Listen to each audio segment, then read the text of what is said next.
This is kind of hard to understand, but sometimes you can try so hard at something. Sometimes you can be so prepared and still fail. And with every time you fail, it's painful. It causes sadness. Understand, my friend, is that you're supposed to fail. You're supposed to fail because failure is the stepping stone to success. It's not just cliche, because failure is an experience that lends to wisdom that ultimately makes you a stronger version of yourself. Self-love, rebuilding self, seeing to it that you spend enough personal and alone time to seek higher levels of self. What is the next level of you? Remember, whenever one door closes, there is another door waiting for you. Don't second guess yourself, and don't be so afraid of failing that you create excuses instead of producing results. Every day, you have another opportunity to be and do what you were meant to do on this earth. This decision you're making right now will determine your outcome of your tomorrow.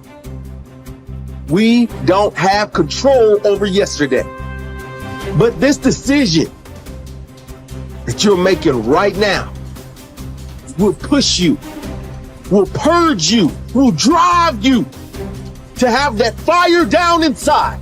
There's never been a point, anytime, there never will be, where everything is perfect. Okay? No such thing.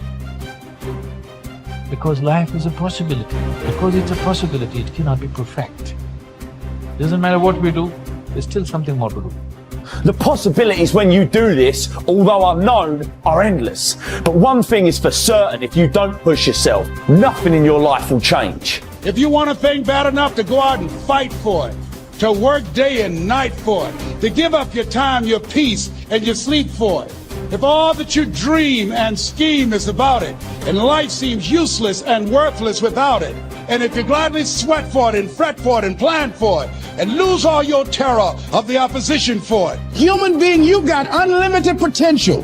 You can put effort on you, and by concentrating on you and developing you, you can transform your life wherever you are right now. There has to be something so deep in you that drives you. So what really does it for me is I know what we're capable of. And I know that most human beings aren't willing to go where I am. And that's a very, very dangerous thing. I'm not saying I'm better than anybody else. Everybody has this talent. It's not a talent. It's just realizing that we stop way short of our true potential. So through my life, I realize these things. And I know what gives me fuel is I know that most people who are blessed with so much talent, great parents, great upbringing, didn't come from where I come from. They're gonna quit before me. Having all the tools that they have, they didn't have the ability to examine themselves. When you have everything so nice in life, it's great to have a great life. But what happens is you don't self-examine. You don't do a live autopsy. When you have a f***ed up life, it almost forces you to do a live autopsy. It forces you to find strength from places that no one looks from. Because food is not at the ready.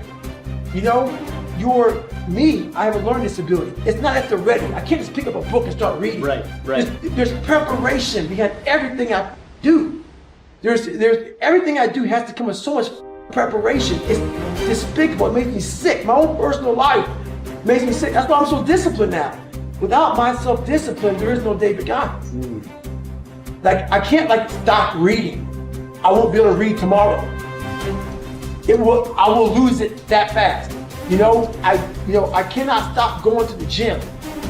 My mind is set up in a spot where, hey, the second I stop, it wants to stop. Because I had a quitting mind growing up. When you get beat the shit out of you all the time, your mind wants to go to that nice spot where you're comforted, where you're not trying, where shit is easy. That's where your mind, it doesn't want to think. You have all these things in the mind, and the mind can only absorb so much. So all the pain it has to go through, it wants to push it away. So let's not do that. So every day I'm fighting where the mind wants to go. So it's a constant evolution, man. There isn't a better way to live your life. There's no right way and wrong way. There is only the way that gives you more energy. There is only the way that gives you fulfillment. When you have those things, when you're fulfilled by what you're doing and it's giving you, the harder you pursue it, it's giving you more energy, you're on the right path. As the Greeks would say, segolodroma, I can't believe I messed that up, segolodroma, which means you're on a good road. And that's what I want people to understand. Like, yes, I preach a very specific path, but I don't think that it is a universal path. And so the only universal path is to do the things that give you fulfillment and energy. So if spending time with your friends gives you that, then you should be spending more time with your friends. If dating gives you that, then you should be dating. So you don't need to want to be the best in the world at something. You don't need to want to make a lot of money. You don't need to want to be an entrepreneur. They're literally just stand-ins. They're proxies for fulfillment and energy creation. That's it. Many people have had difficult experiences growing up. They have fallen onto hard times and become associated with the wrong people. They have behaved in ways that were illegal or socially unacceptable. Sometimes they have even been convicted and sent to prison for their crimes. But at a certain point in life, they decided to change. They thought seriously about the kind of person that they wanted to be known as and thought of in the future. They decided to change their lives by changing the values that they live by. By making these decisions and sticking to them, they changed their lives. And what others have done, you can do as well. Remember, it doesn't matter where you're coming from. All that really matters is where you're going. If you were an outstanding person in every respect, how would you behave toward others? What sort of impression would you leave on others after you had met them and spoken with them? Imagine you could be a completely excellent person. How would you be different from today? The moment that you begin walking, talking, and behaving in ways that are consistent with your highest ideals, your self-image improves, your self-esteem improves, your self-esteem increases, and you feel happier about yourself and your world. For example, whenever you are complimented or praised by another person, or given a prize or an award for accomplishment, your self-esteem goes up, sometimes dramatically. You feel happy about yourself. You feel that your whole life is in harmony and that you are living congruent with your highest ideals. You feel successful and valuable. Your aim should be to deliberately and systematically create the circumstances that raise yourself. A team in everything you do. You should live your life as if you were already the outstanding person that you intend to be sometime in the future. Decide today to be a man or woman of honor. Resolve to tell the truth and to live in truth with yourself and others. Crystallize your values in each area of your life. Write them down. Think of how you would behave if you were living consistent with those values and then refused to compromise them for any reason.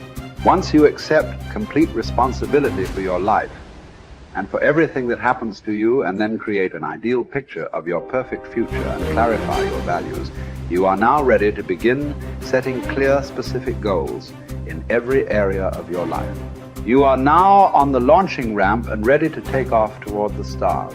You have to work on yourself. You have to have an unstoppable attitude, and no excuse is acceptable. And you've got to make it a priority, a non-negotiable in your life, and hold a constant vision of what it is you want to achieve. See it accomplished and go all out. Find a way to win. In spite of the setbacks, in spite of the disappointments, in spite of your failures. I tell people when I'm giving presentations, you will fail your way to success. I have a saying, is life knocks you down, try and land on your back, because if you can look up, you can get up. And so those experiences of going after goals that's beyond your comfort zone and having relationships that will challenge you. And so those experiences, they challenge you to go to that next level and continue to move forward in your life, doing new and exciting things that eye has not seen, ear has not heard, nor is it in the heart of mankind what God has in store for you when you live a heart-centered life, deciding that you're going to live a life that will outlive you. You're going to live a life that counts, a life that will build a legacy and change the planet. You know, Horace Mann said, we should be ashamed to die until we've made some major contribution